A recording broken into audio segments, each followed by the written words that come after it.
I'm not sure if you. You Yeah, can at that's an least interesting. In purge. this. You can purge the debuff off your Timbersaw. Okay. Okay.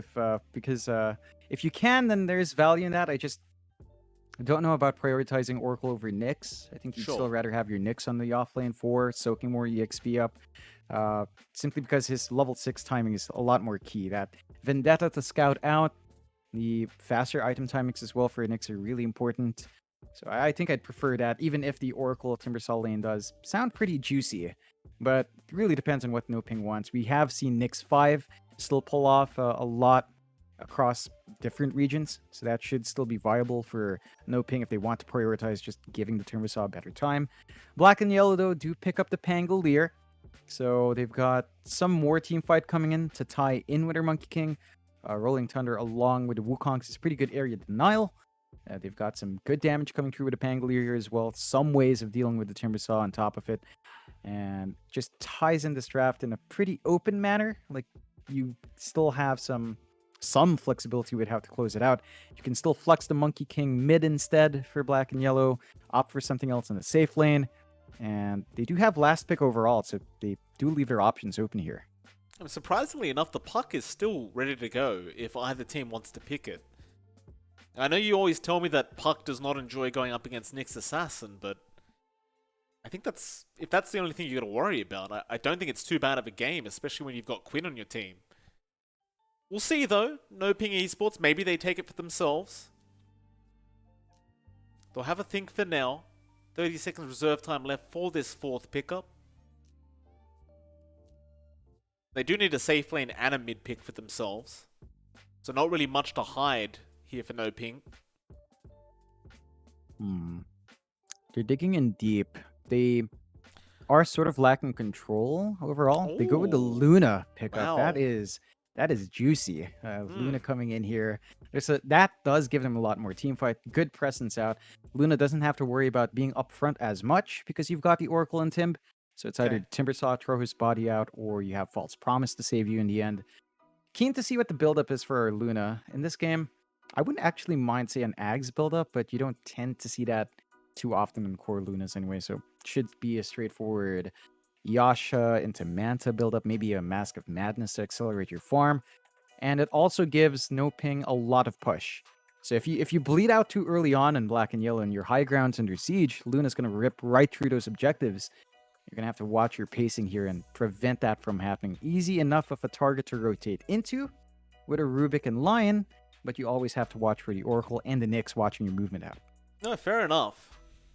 I think it's going to be a very interesting Luna game. Like, I do agree that the Eclipse seems like it's going to be a lot of value in this game, and especially up against the Monkey King, who has a very, very high amount of armor, especially through the Wukong's command.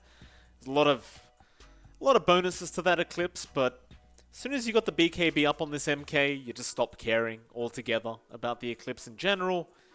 And it does seem like there's going to be a lot of pressure on this Oracle throughout this game to make sure this Luna remains alive, because you get one blink roll from this Pango into a jump in from the Monkey King, you're basically just dead. There's not really much in the way of survival for the Luna. So it does feel like the Oracle is going to have a lot of pressure this game, and he might have to be quite conscious of when he uses that false promise this game. So you might feel like you need to false promise the Timber on the front lines, but if your Luna gets caught out in the back line, it could be very, very tough is what I'm saying, and things could get very complicated here for NoPing. Still, final pickups, John. Puck is still available. Do they bother taking it on either team? I think it's a bit more feasible for NoPing to take that Puck, although taking Puck into Lion is also a bit dicey. We did just see that in the last series as well. There are options to control that Puck up. They do go with the Queen of Pain instead, so building into that burst damage they have in team fights. They've got a lot of mobility still with a Quap jumping in, with the Timbersaw coming in as well. They've got some pretty sharp timings to deal with, and the Quap gives them a really nice way to deal with the Monkey King and the Pangolier with that Sonic Wave. So there's a good amount of damage coming through from NoPing. They're going to have to play around these cooldowns, though. Luna's Eclipse is a long cooldown. Sonic Wave early on isn't that short as well, so you've got to time yourself well, and black and yellow just take the puck. As you mentioned, probably not caring too much about the Nyx. Puck matchup against Quap is pretty decent here as well. So Quinn on the puck, that's something he loves to play. Should be able to set up for himself quite well, and should be interesting to see how it does unfold here, as both sides have very different drafts from what the other series were showing us so far. I really like that puck last pick. I mean, into the Quap, Dream Coil is going to be a real headache. Into the Timber, Dream Coil is not going to be nice. You have the Silence for both those heroes as well. HFN's not going to be able to run out of the Dream Coil unless the Oracle's around to false promise him. I think it's a genius pickup here for Black and Yellow, and quite frankly, along with the Wukong's command and the roll, to have a Dream Coil on top of all that, you're going to need your BKBs up ASAP on NoPing.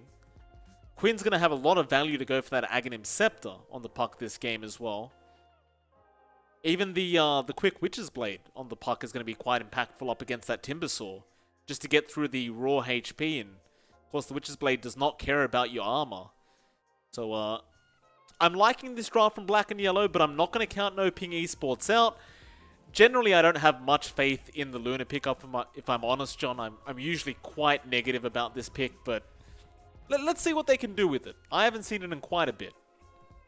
Yeah, it's kind of snuck in here and there in a couple of games, but not really enough to say that it's taking back off.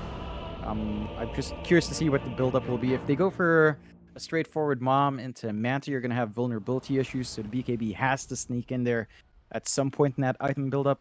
And I'm not entirely sure when you would really want to fit that in. You don't want it too early on because you start to lose charges. You don't want it too late because you're going to be, well, just bursted down in the downtime without the BKB.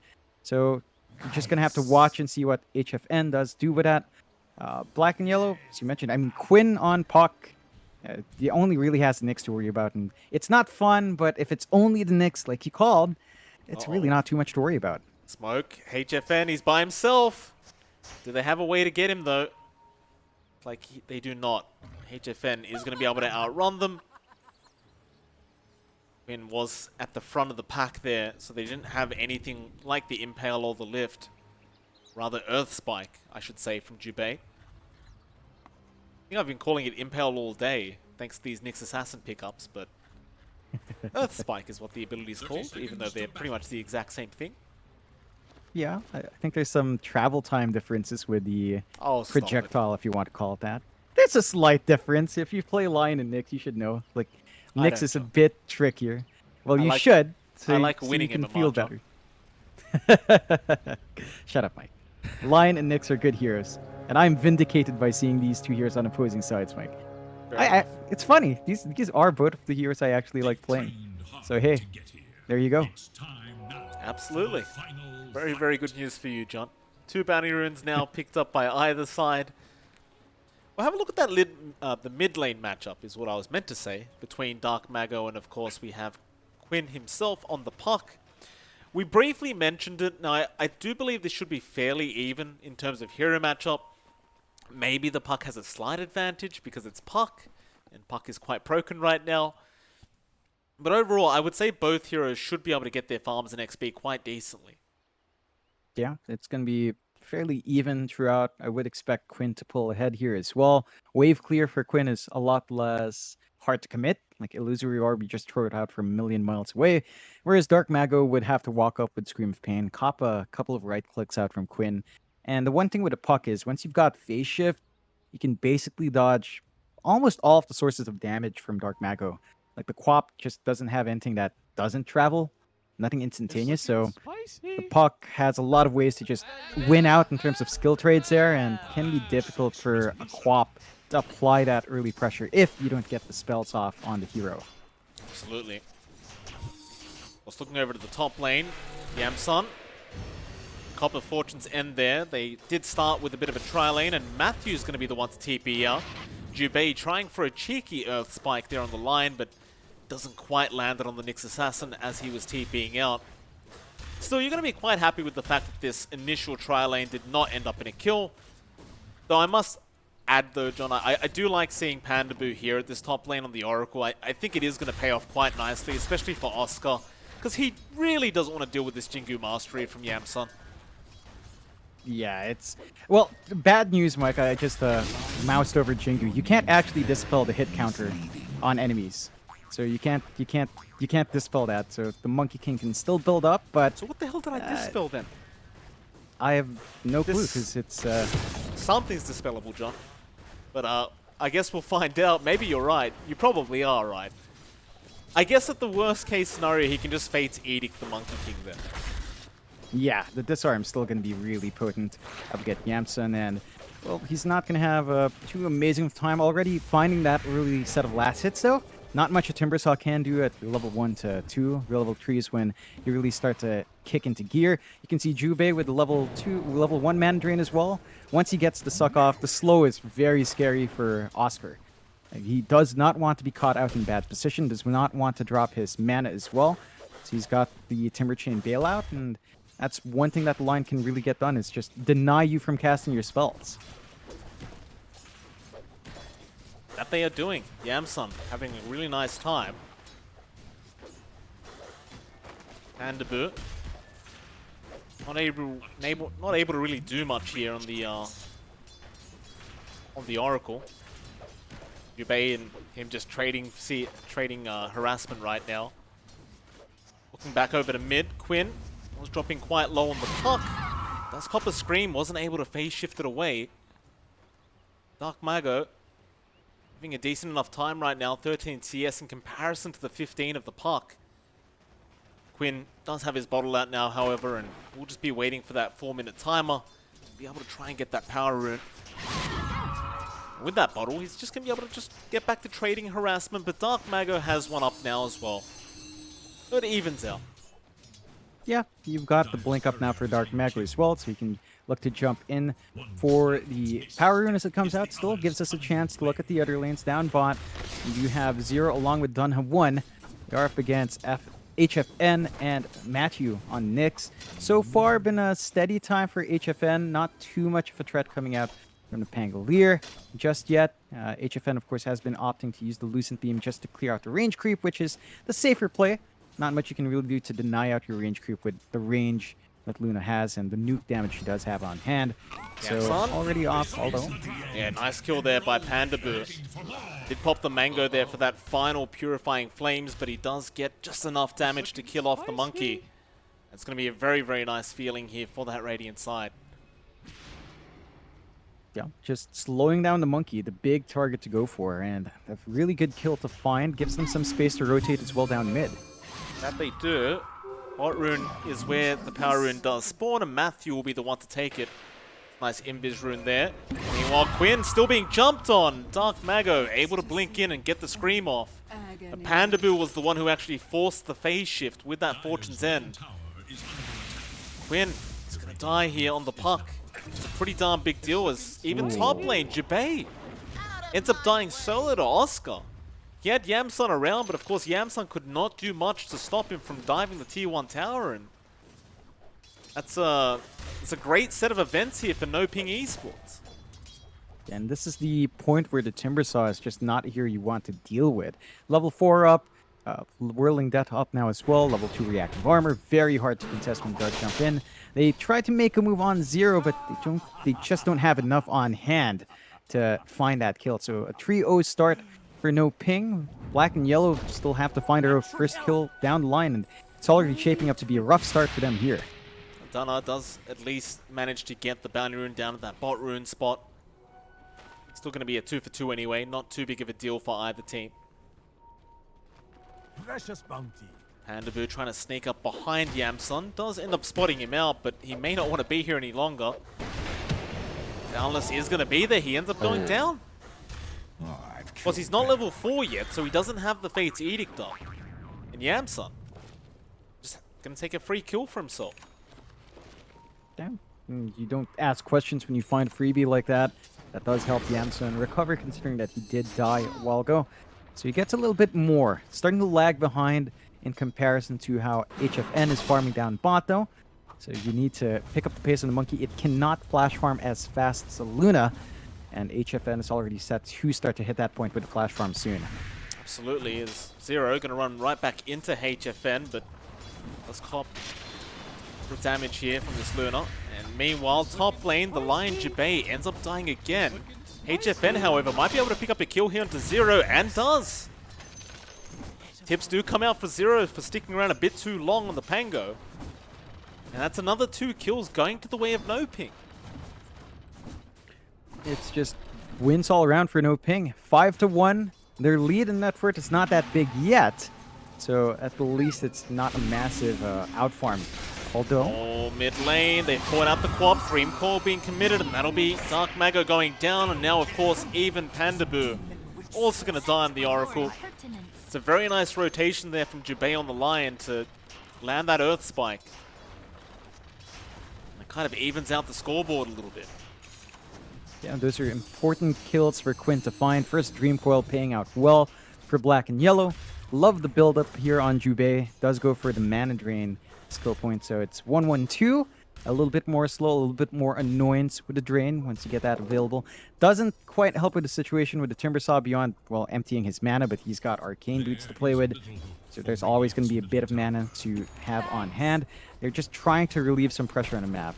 They need to build off of Quinn so that the puck can start to buy some space out for Yamsun, who is just kind of just farm this small camp with a pull and try to prevent the Timbersaw from getting off to too big of a start here. Bot lane, HFN, he's going to take a bit of harassment, but they might lose this Pango again. Zero being saved by Dunha for a second, but he can't outrun the Luna, and the Eclipse is going to be enough from HFN. This offlane Pango is really not working out in their favor right now. HFN still at the top of the net worth board at just about 4k now. This Luna is really just set to take off. Yeah, and that's the Mask of Madness now for HFN flying in. So his Flash Farm is going to kick into full gear once it flies out. Has his level and glaive ready, so camps are going to be cleared out. And that is a worrying sign for Black and Yellow. They needed to pressure that Luna early on, but they just couldn't. And now they're going to face some pressure up top as Oscar's at the point where he just tanks through the tier 1 top and tries to get a push in by himself. Jubei move in for an Earth Spike just onto the creep wave. Scott threatened with a Chakram. Meanwhile, Quinn doing the only thing he can right now, and that's pushing that mid-tier 1 tower, but Matthew is going to be around to try and defend a little bit. Does have the Spy Carapace, but a nice phase shift from Quinn. Actually duking out the Spy Carapace stun. This is one thing you can do when your top tier 1's being pushed in, is just keep pushing in the mid-tier 1 instead, and forcing a rotation. But nobody is rotated from NoPing, so instead, Black and Yellow, they're going to smoke up with this Rubik Puck and move into the Radiant jungle to try and find HFN, and they're going to find him with a nice stack as well on top. HFN has no Eclipse on the lift, is going to break the coil, and it looks like he is set to die. And Quinn should be able to just finish off that stack. Meanwhile, though, top lane Jubei does die on the line, and looks like they are finally going to be able to finish off that top tier 1 tower. Yeah, I mean, you still find a target you want. You're still in a position where you can maybe find Pandaboo as well. So a lot of kills flying out for Quinn. Let's get the 1 charges off, and that'll be enough. Quinn will not go for the dive underneath the tier 2 tower. Quinn just going straight for the Blink Dagger up on this puck. Just wanting that added mobility early on. Jubei show himself mid lane on the Lion. But Dark Mago now does get a nice Arcane Rune, and they might just dive Jubei here. Just such an easy kill to get if Mago wanted to, but he does not want to really go too far. His Blink was on cooldown anyway, so he'll just let his Timber do it. That'll be a tier 1 mid tower now under siege from NoPing. Yeah, and now that HFN is switching out of the jungle, the tower push just gets that much faster for the side of NoPing. They need to defend this mid-tier 1, but what options do they do have for the angles here? Dark Mago gonna jump in, Quinn gonna be in danger as he just committed that orb. He has no way out, surely. He has another phase shift and will commit the Dream Coil, but still trying to run, is still alive. The Chakram will not connect either. Quinn, he's gonna be alright. Mago could not get the damage out. Now Zero, with the roll through, is probably not gonna do too much. In fact, he may just be dead as he tried to finish off the Nyx Assassin, but Zero's gone.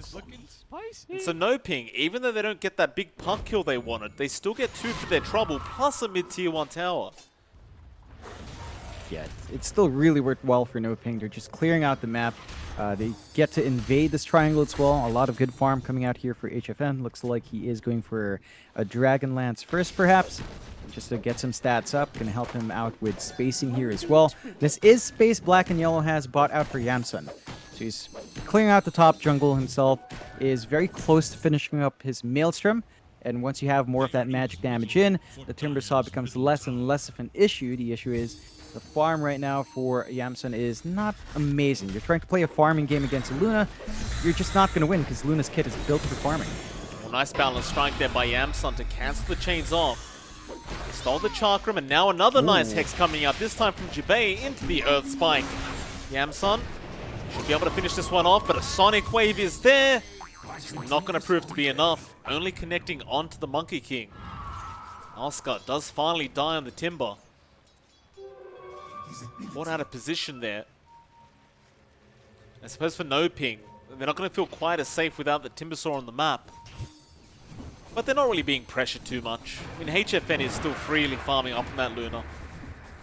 Yeah, it's still steady build-up for HFN. Again, when it comes down to farming, Yamsun cannot keep up. That kill on Oscar did go to Yamsun, though. So a good gold injection onto the Monkey. Does have the Maelstrom up, rushing the BKB next. And with the BKB up on the Monkey, your Luna loses a lot of presence. Like, the right-click damage is still great, but you really excel with your clips. And suddenly that's not going to be a factor. The Timbersaw's damage is not going to be a factor. The Quap's damage is not going to be a factor. It gets a bit messy for NoPing in terms of finding the burst to deal with the Timbersaw, and that's going to be a bit of a concern if the build-up is going to be quick here for Yamsun. So that's going to be Black and Yellow's next spike. They are keeping eyes, though. They're just constantly roaming in the jungle. It's just that they don't roam enough people to really punish this Monkey King yet. 3 Mithril Hammers queued up here for HFN. Love to see it. Guessing what... Is he turning one of those into a Deso or something? Maybe. Maybe Deso BKB. I have no clue. It just has it on his quick buy. Just to be safe. Very versatile, those hammers. Does fly one out, so it's open. Should be BKB. I think you really want a fast BKB on Luna. Without a Manta, though, it feels a bit wonky, but at the least you can stand and fight, pop your Massive Madness, pop the Eclipse beforehand, and BKB after, and kind of fight around that sort of timing. Would line up very nicely against the Monkey King's own BKB timing, as the Luna should come out first, so there's that back and forth in BKB timings to consider there as well. Black and Yellow really starting to move in into that Radiant jungle now. Just really wanted to go for a bit of a team fight with the smoke play. There is a counter smoke from NoPing.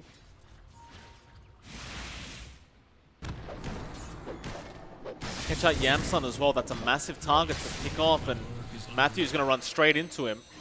Fortune's End is actually going to land. He gets rooted in place on top of the tree, and they break the tree down. But Yamsun, he was able to jump out in time. With the Wukong's command out as well as the Dream Coil, they're going to clean up. The initial Chakram throw did not catch the tree. So he was able to jump out before he could pull the Chakram back. Oh, that is a costly mistake for the side of NoPing. A huge set of kills going out for Black and Yellow. A couple of those going on to Yamsun as well, and oh goodness. Yeah, Margot even gets caught out on the Quap. Jubei kills him off with the finger. And now that net worth lead they had, it's completely gone, John. It's less than 1k for NoPing. Yeah, and all of that's pretty much an HFN. So all of your gold is stuck in this Luna. You're not getting as much on your Quap. Pretty much nothing as well on Oscar. He's slowing down since the laning phase ended. And that's not good signs for NoPing. They need to play a bit faster. Once Black and Yellow hits their spikes, it gets hard to deal with. Like, you're getting levels up on Jubei. Not quite going to be rushing the Blink as he is in the pause 5, but even then, you eventually find the Blink on this Lion, and he starts to get the initiation off. They can't even find Dunha 1. Right? The Oscar just jumps in up top in the tree line. Rubik just TPs away, and that lack of control is starting to cause some issues here for NoPing. They need to group up, maybe play with the Eclipse when it's up. BKB for HFN is one part away. Once you have that, I think you really need to smoke, hunt down the monkey, and stop this free farm from happening. They get a snipe onto Quinn's courier, but he had already taken the items off it.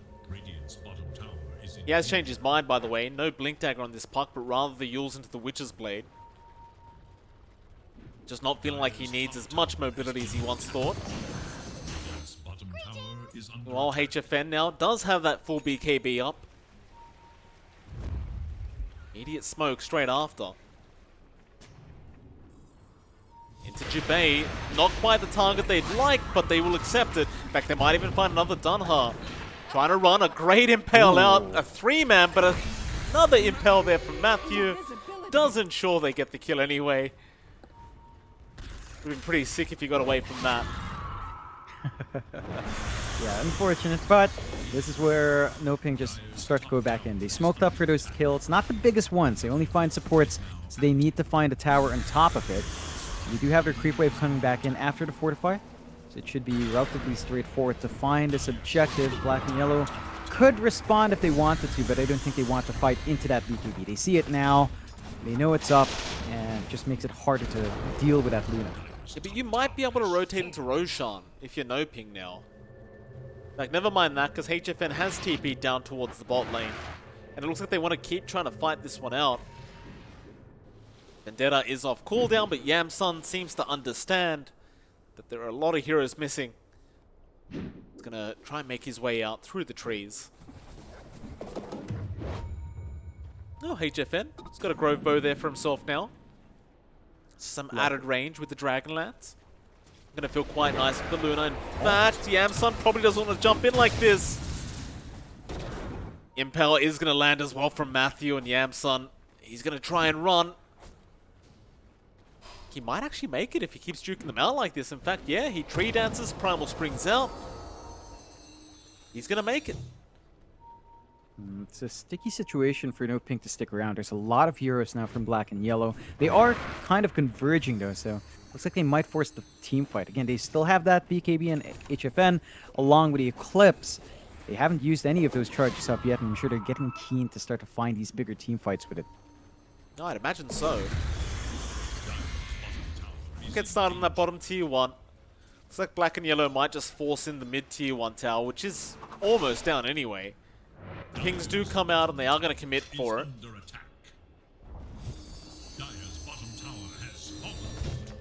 However, HFN doesn't look like he's interested in allowing this to go down. He's going to TP in and defend.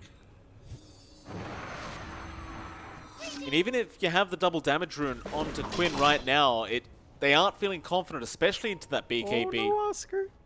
No, he's going to be alright. No, he left an Imp Claw. Oh, did he really? He had to zip down the Imp Claws there. They're going to find it later. Unless no one checks the Ancients. Oh, there then it is. I guess, you know, that's one of the things, right? Timber saw you zip away while clearing camps, and there's a neutral item, and you're like, oh no. You have to walk back. And now Black and Yellow is smoked up as well. Right around Roche.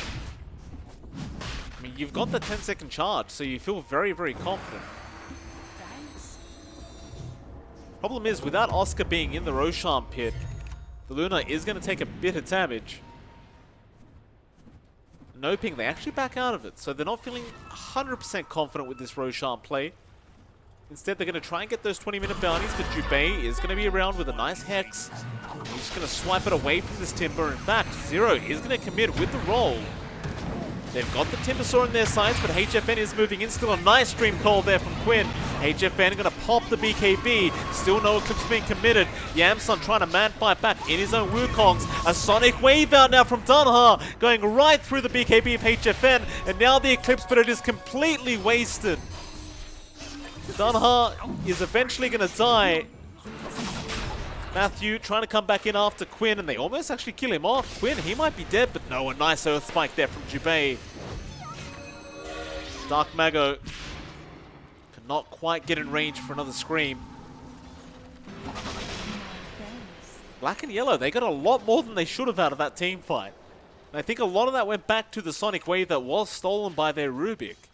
Just, you saw the damage even through the BKB, it was really quite high.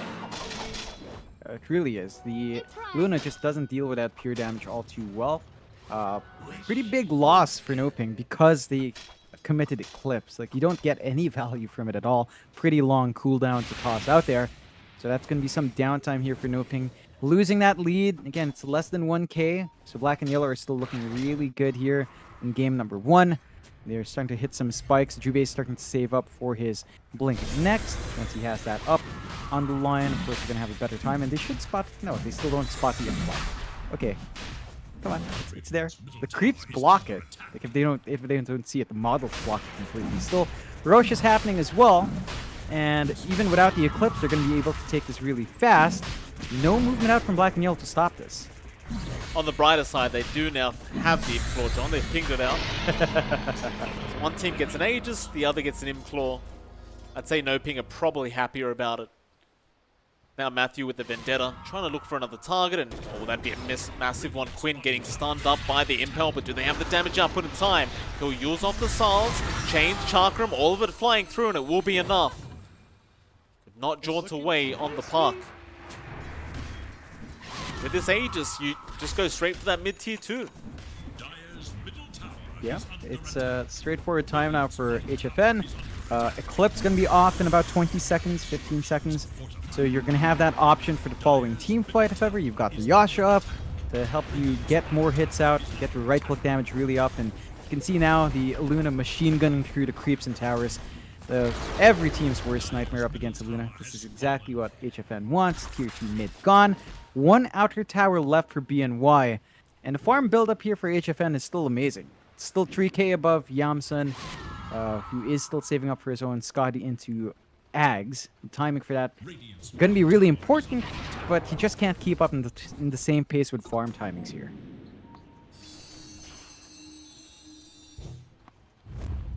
BNY, straight smokers 4. We're just trying to give Yamsun some time. In fact, I say that, but Yamsun is scouting out for his team as we speak.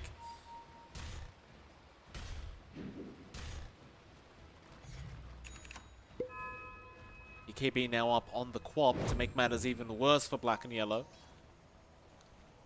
The brighter side, though, that double damage rune still available in the bottle of Quinn. Walk through, Coil gonna be committed. He does not BKB yet, so the lift was there. And they get the finger off from Jubei. Roll in now as well from Zero to follow up, and who are they going to really target? It looks like they'll go after the Nyx Assassin first, into the Timbersaw now, but Oscar is surely going to be able to chain away, and he does. A great gank out from black and yellow. The chase is still on as Yamsun jumps right back in onto Oscar. Vanderboot does have to false promise himself to ensure he survives. That's pretty much it. Black and yellow, they should be happy with that. Enough for them to back off once again. They lost their tier 2 bot though. All outer towers gone now for black and yellow, all for that chase, and they did find a Quap, but they didn't find anything else. Now that's an opportunity for NoPing to group up and smoke. They've got Eclipse, BKB, Age is still up. It's their time to fight. Absolutely. Dunha, however, a very nice position with that Vendetta to break the smoke, but no, they go after Jubei instead, who was D-warding. Jubei gonna get blown up immediately. This Impale stolen once again by Dunha, and he'll have to commit it straight off the bat. So he is being chased down now, and gonna try for the TP, but Matthew has the Impale, and that'll be enough to take down the Rubik, and with that, NoPing into the mid-tier 3 tower now they go. Yeah, and this is where it gets scary. They're fighting into Aegis. There's still Eclipse running. The towers will not hold long, and then the racks will absolutely just melt to how much damage the Luna can do. Quinn's trying his best. So there's some good damage here onto HFN, but I don't think he cares with the Aegis up. Well, Zero commits the roll, but a nice Fate's Edict there from Pandabu to just block out all that magic damage, and the heals are also coming in. They might still just barely get this Aegis, and they do. Does HFN want to back? The answer is no. He wants to keep going. He has the BKB Eclipse available. These disarms are going to slow him down a bit unless they find Quinn here, and they do. A great Sonic Wave and Impale out from Matthew. That mid-Rax is still falling quite quickly. HFN pops the BKB right through the Boundless Strike. The Wukongs was doing quite a bit of damage, but Yamsun now needs to try and man-fight this one, but HFN, he's got the False Promise on his side. And he should be able to survive through the False Promise. No problems for him on the Luna. Right into that bot tier 3 tower they go. And they've still got Eclipse up on HFN. There's no Wukong's command even with a respawn in the Monkey King, so the option to defend is really difficult here.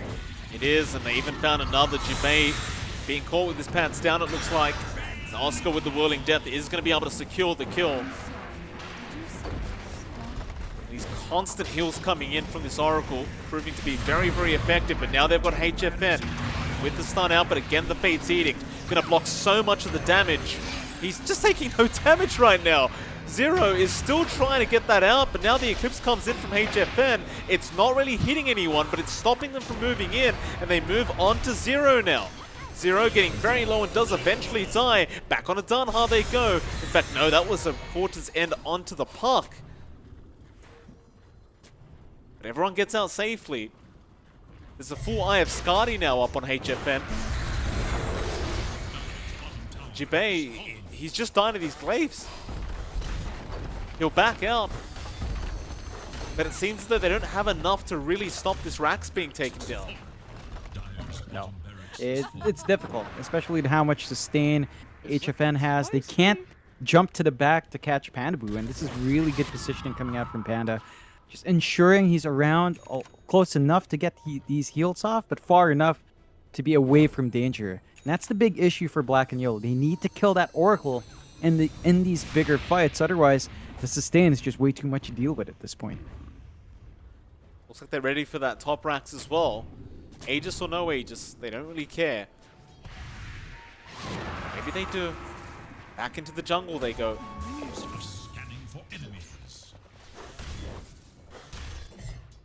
But you're in such a prime position right now. With a 14k net worth lead. Smoke was there from Black and Yellow. But it was broken by the Timber. Roll, HFN. No, they're going to jump the back lines. Dream Call there as well from Quinn onto the Oracle. They know they need him dead, but he's still surviving throughout all this damage. He gets the False Promise off in time. Yamsun tried for the Wukong's command, but it's not going to be great. They might at least find one onto Oscar, and they do.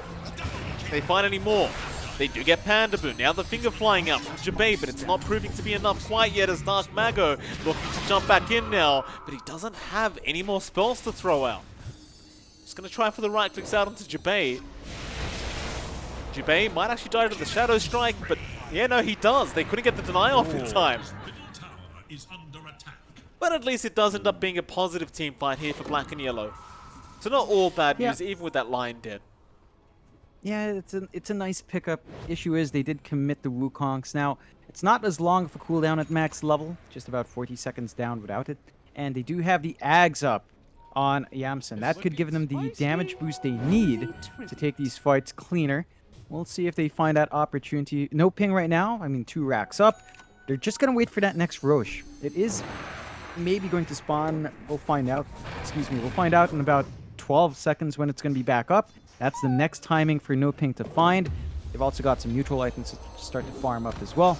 You can find all of them, so they are pretty much set for that. And 15k lead here. Black and Yellow looking at Dota Plus. They've only got a 3% chance to win. 97% chance the way of NoPing. A fantastic start for them here in the series as Game 1 is looking to go their way. It certainly is. They're not out of it yet, Black and Yellow, but it's looking very rough. They kind of need a miracle here. Quinn, he's trying to go for the Ags now, but it's going to be a while away. Every rune pretty much being controlled up by NoPing. It's going to be a very nice DD rune. Well.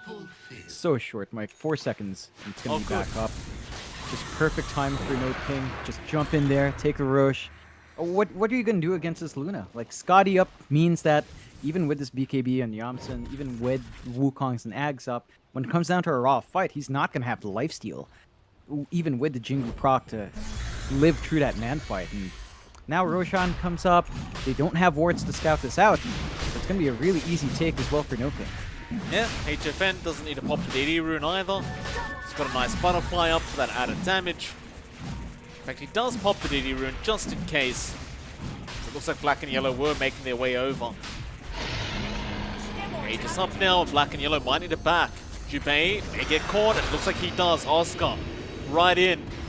The Hex is not going to work out in his favor. Meanwhile, Matthew setting up another onto Dunha. And they've even got Zero there, and Zero, he does die as well. 2 heroes down without buyback is going to make it a very hard defense. But Yamsun is going to pop the Wukong's command with the Dream Call out. They're going to try and fight this out one more time. But once again, the false promise is going to be there onto HFN to make sure he doesn't lose his life. And he has the Aegis anyway. He'll survive through the initial life. Is under attack. Radiant's top tower is under attack. It's just difficult. Like, you've got the butterfly up and jump in. Just jump in, making sure they can't get near HFN as Matthew. A great impale out, landing on 2 with the Sonic Wave there from the Quap. Nobody dying quite yet as Dunha actually turns it right back around. And they do get the Aegis. HFN joining his team. He did not go for the Rax play instead, but another impale is there from Matthew setting up onto Quinn. And they'll find the puck, but the buyback is there from this puck. Yamsun, however, dropping very low and does eventually die. He's got no buyback.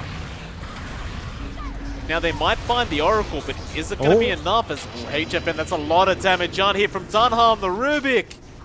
HFN, he's going to try and fight, but he's been lifted up and looks like he should die, but yeah, he does. Dunha, just over and over again, getting the right spells to steal, now has the Vendetta. That'll be a Nyx Assassin going down as they continue the chase onto the Timber. That Dream Coil, he doesn't have anywhere to go. Thing is, he is just so tanky, but could eventually die, surely. Dyer's middle tower. Vendetta there from Dunha will be enough. Very, very nice. Dunha. This guy is just turning that high ground fight around. They still are down by quite a fair bit. They hold on to one last Rax. A melee Rax at that, so it's going to be harder for NoPing to commit up top. And I have to say, the Stolen Clips really gave them that. Like, it's a lot of good damage coming in. Doesn't care for the butterfly that was up on HFN. And, well, they're going to have to think twice now. Roche is still going to be 5.5 minutes away until we see the respawn timer. And I don't think you want to wait that long. Black and yellow now probably feel like they can get some space out, get some more build-up. It's still a long way until any major items for Yamsun. But you need to tone in the aggression here if you are NoPing. That was a fairly deep dive there. They're going to back off. They're going to be just safe as Quinn did not have Dream Call up.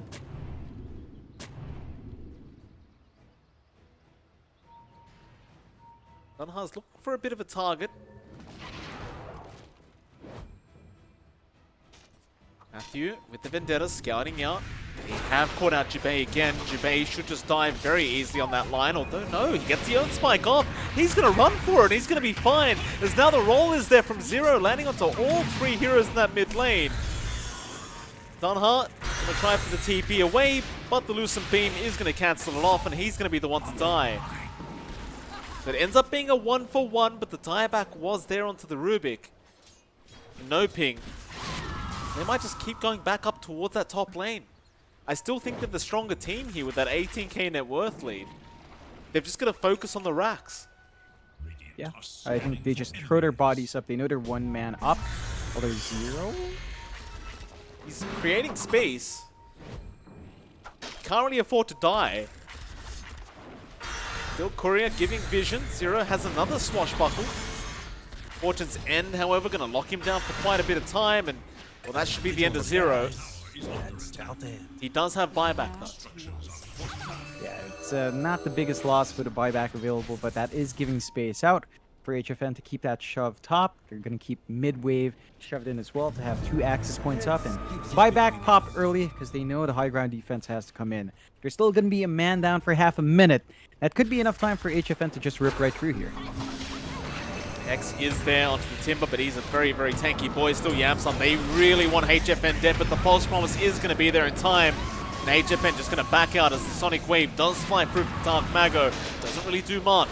And he actually drops the Jabei with the finger. With that pop down, do they really want to keep going?